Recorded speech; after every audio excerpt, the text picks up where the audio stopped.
So hello student, आज मैं आपके सामने क्वेश्चन नंबर 10 लेके आया हूँ जो कि एक्सरसाइज 11.2 से बिलोंग करता है। ठीक है, अब देखिए बच्चों, मैं ये क्वेश्चन क्यों लेके आया आपके सामने, इसका भी एक रीज़न है क्योंकि 11th एक्सरसाइज है वो एचपी बोर्ड के अकॉर्डिंग बहुत ही ज़्यादा इंपॉर्टेंट है।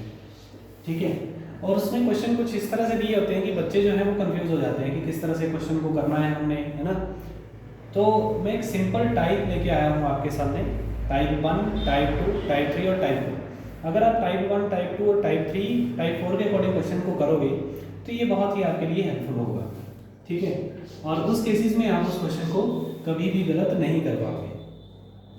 तो अगर आपके पास यहाँ पे देखिए हमें कहा गया है find the angle between the following pairs of line. आपके पास पेयर ऑफ लाइन दे रखी है, पेयर्स ऑफ लाइन दे रखी है, यहाँ पे एक लाइन ये दे रखी है, दूसरी लाइन ये दे रखी है, और एक्चुअल में बात क्या है कि ये दोनों की दोनों लाइनें वेक्टर फॉर्म में है। ठीक है, तो जब भी आपके पास लाइन वेक्टर फॉर्म में हो, वेक्टर फॉर्म का मतलब है अगर आपके पास कुछ इस तरह से दिया हो r1 vector equal to a1 vector, साथ में लैम्डा b1 वेक्टर, और साथ में एक और लाइन दे रखी हो जिसको कि हम r2 वेक्टर लिख देते हैं, r2 vector equals to a2 vector और साथ में म्यू b2 वेक्टर। तो इस केसेस में इसको कहा जाता है वेक्टर इक्वेशन। क्या कहा जाता है इसको? Vector equation. Is a vector equation, vector equation of line.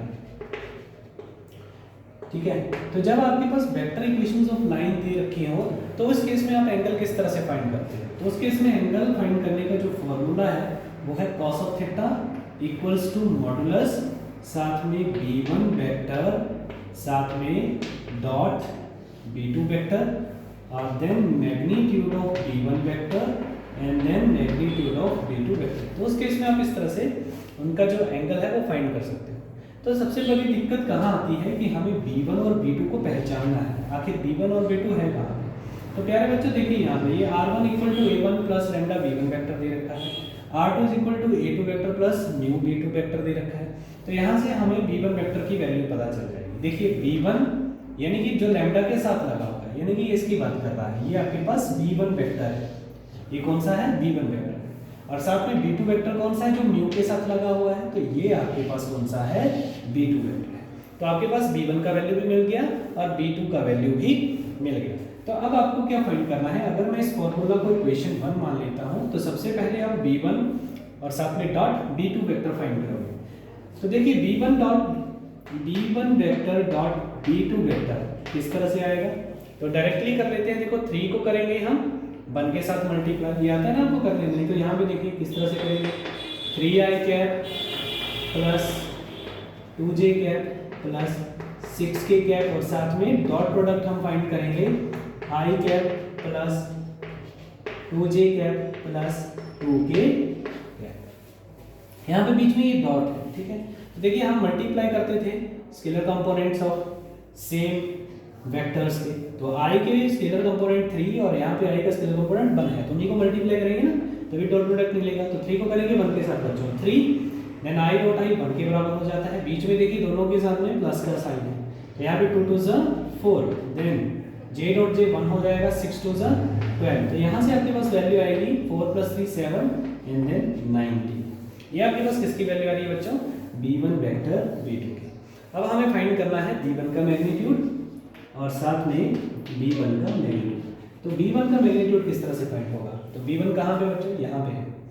देखिए स्केलर कंपोनेंट का स्क्वायर एंड देन एडिशन, 3 3 ज़ा 9 प्लस 2 2 ज़ा 4, देन प्लस 6 6 ज़ा 36। तो ये किसके बराबर आ जाता है? √49 के बराबर। और इसका मतलब b1 का जो वेक्टर का मैग्नीट्यूड होगा वो स्क्वायर रूट ओपन करेंगे तो वो 7 के बराबर आएगा बच्चों। ठीक है, अब इसी तरह से हम b2 वेक्टर का मैग्नीट्यूड फाइंड करेंगे। तो b2 वेक्टर का मैग्नीट्यूड किस तरह से फाइंड होगा बच्चों? देखिए 1 का स्क्वायर यहाँ पे है ना b2, तो 1 का स्क्वायर 1, 2 2 ज़ा 4, 2 2 ज़ा 4, 4 + 4 8 हो जाएगा और 8 + 1 9 हो जाएगा। तो यहाँ पे स्क्वायर रूट ऑफ 9 हो जाएगा। तो स्क्वायर रूट ऑफ 9 किसके बराबर होता है? ये आपको पता है 3 के बराबर। तो अप्रॉक्सीमेटली यानी कि आपके पास सभी वैल्यू जो है वो आ चुकी हैं। आपने b1 डॉट b2 का मैग्नीट्यूड भी फाइंड कर लिया है, आपने सॉरी डॉट प्रोडक्ट आपने फाइंड कर लिया है b1 डॉट b2 का, मैग्नीट्यूड b1 और b2 का फाइंड कर लिया है। तो सभी वैल्यू को हम यहाँ पुट कर देंगे इक्वेशन नंबर 1 में। तो आपके पास इक्वेशन नंबर 1 किसके बराबर आएगी बच्चों? बताइए जरा, किसके बराबर आएगी आपके पास इक्वेशन 1? इक्वेशन 1 किसके बराबर आएगी? देखिए b1 डॉट b2 हम निकाल चुके हैं, cos of theta equals to 90, ये हम 90 निकाल चुके हैं। देन b1 हम निकाल चुके हैं 7 और b2 हम निकाल चुके हैं 3। तो 7 को मल्टीप्लाई करेंगे 3 के साथ तो आपका किसके बराबर होगा?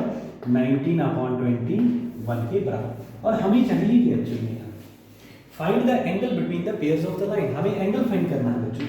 तो cos ऑफ थीटा का वैल्यू आएगा 19/21 और थीटा का वैल्यू हमें यहाँ से चाहिए तो वो आएगा cos इनवर्स 19/21। ये बेसिकली इसका आंसर है।